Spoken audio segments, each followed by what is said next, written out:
বিকালের নাস্তার একটা রেসিপি শেয়ার করব আর তা হলো নুডলস রেসিপি। আজকে আমি সবজি দিয়ে নুডলস তৈরি করব, তা আমি আপনাদের সাথে শেয়ার করব। আর প্লিজ আপনারা স্কিপ না করে ফুল ভিডিওটা দেখার চেষ্টা করবেন। আর যারা ফেসবুক পেজ থেকে আমার ভিডিওটা দেখছেন, লাইক কমেন্ট অ্যান্ড শেয়ার করবেন। ফলো বাটনে ক্লিক করতে কিন্তু ভুলবেন না। আর যারা ইউটিউব চ্যানেল থেকে আমার ভিডিওটা দেখছেন, প্লিজ সাবস্ক্রাইব অ্যান্ড লাইক দিবেন আর বেল আইকনে ক্লিক করে রাখবেন কিন্তু। আসসালামু আলাইকুম, আমি সাদ সাথী। আলহামদুলিল্লাহ আমি ভালো আছি, আপনারা ভালো আছেন তো? Welcome my another video.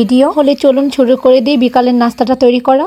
আজকে আমি এখানে ফ্রাই প্যানে পরিমাণ মতো কিছু তেল নিয়ে নিয়েছি আর পেঁয়াজ কুচি দিয়ে দিচ্ছি। পেঁয়াজ কুচিটা আমার বাদামি হয়ে গেছে। এখন আমি কিছু গাজর কুচি দিয়ে দিলাম। গাজর কুচিটা আগে ভেজে নিচ্ছি। এরপর আমি দিয়ে দিচ্ছি ফুলকপি, শিম, বরবটি, আর এগুলো আমি ভালো করে একটু ভেজে নিচ্ছি। এই সবজিগুলো যদি একটু না ভেজে নেই তাহলে একটু শক্ত থেকে যেতে পারে, তার জন্য একটু ভালো করে ভেজে নিচ্ছি। এখন আমি 2 টেবিলের মতো সয়া সস দিয়ে দিচ্ছি আর এখন দিয়ে দিচ্ছি ওয়েস্টার্ন সস 1 টেবিল চামচের মতো। সাদা গোলমরিচের গুঁড়ো দিয়ে দিলাম 1 টেবিল চামচ। অর্গানো দিয়ে দিলাম 1 টেবিল চামচ। কিছু চাট মশলা দিয়ে দিলাম। এখন দিচ্ছি আদা রসুন পেস্ট 1 টেবিল চামচ দিয়ে দিলাম। ধনিয়ার গুঁড়ো 1 টেবিল চামচ। মরিচের গুঁড়ো স্বাদ মতো লবণ দিয়ে আমি ভালো করে এখন ভেজে নিচ্ছি। আর কিছু টমেটো আমি স্লাইস করে কেটে নিয়েছি, টমেটো দিয়ে এখন ভালো করে ভেজে নিচ্ছি। আর কিছু কাঁচামরিচ আমি ফালি করে নিয়েছি, আমি এখন কাঁচামরিচগুলো দিয়ে দিলাম। আর এখানে আমি 4 প্যাকেট নুডলস নিয়ে নিয়েছি আমি সিদ্ধ করে। আমি 4 প্যাকেটের নুডলসের মশলা আমি দিয়ে দিলাম। আর এখন আমি সিদ্ধ করা নুডলসগুলো আমি এখন সবজির উপরে দিয়ে ভালো করে একটি খুন্তি দিয়ে ভালো করে নেড়ে নিচ্ছি। আর আলতো হাতে মিক্স করে নিচ্ছি, যেহেতু নুডলসগুলো ভেঙে যেতে পারে, তাই আমি আলতো হাতে নুডলসগুলো মিক্স করে নিচ্ছি। আর এখন আমি ডিম ঝুড়িগুলো দিয়ে দিচ্ছি। আমি এগুলো অফ ক্যামেরাতে ভেজে নিয়েছিলাম ডিমগুলো। আর কিছু বাঁধাকপি কেটে নিয়েছি আমি উপর দিয়ে। বাঁধাকপিটি দিয়ে আমি এখন ভালো করে চামচ দিয়ে নেড়ে নিচ্ছি। এখন দিয়ে দিচ্ছি চিলি ফ্লেক্স। আমরা একটু স্পাইসি নুডলসই পছন্দ করি, তার জন্য একটু ঝালটাও বেশি দিই। এখন নেড়ে আমি সব কিছু একসাথে মিক্স করে নিচ্ছি।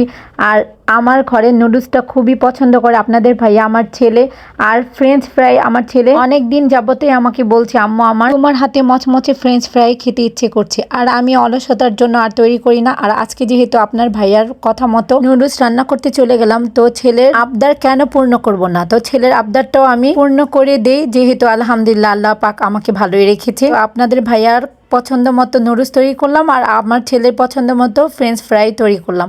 আর আজকের ফ্রেঞ্চ ফ্রাইটা আমার তৈরি হয়ে গেল। এখন এক ফ্রিজের মধ্যে আমি টিস্যু বিছিয়ে আমি ফ্রেঞ্চ ফ্রাইগুলো উঠিয়ে নিলাম। আর এখন আমার তৈরি হয়ে গেল নুডলস অ্যান্ড ফ্রেঞ্চ ফ্রাই। ছেলে তো ফ্রেঞ্চ ফ্রাই দেখে মহা খুশি। আম্মু আমার আবদারটা তুমি রাখলে। ছেলেকে আমি বললাম, আব্বু তুমি আমার কাছে তো খুব দামি কিছু বায়না করো নাই, তো শুধু ফ্রেঞ্চ ফ্রাইয়ের জন্যই তো আমার কাছে বায়না করে। যাক, আপনারা এভাবে বিকালের নাস্তার জন্য ফ্রেঞ্চ ফ্রাই অ্যান্ড সবজি নুডলস কি কি তৈরি করেন কমেন্ট সেকশনে কমেন্ট করে জানাবেন। ভালো থাকবেন, আল্লাহ হাফিজ।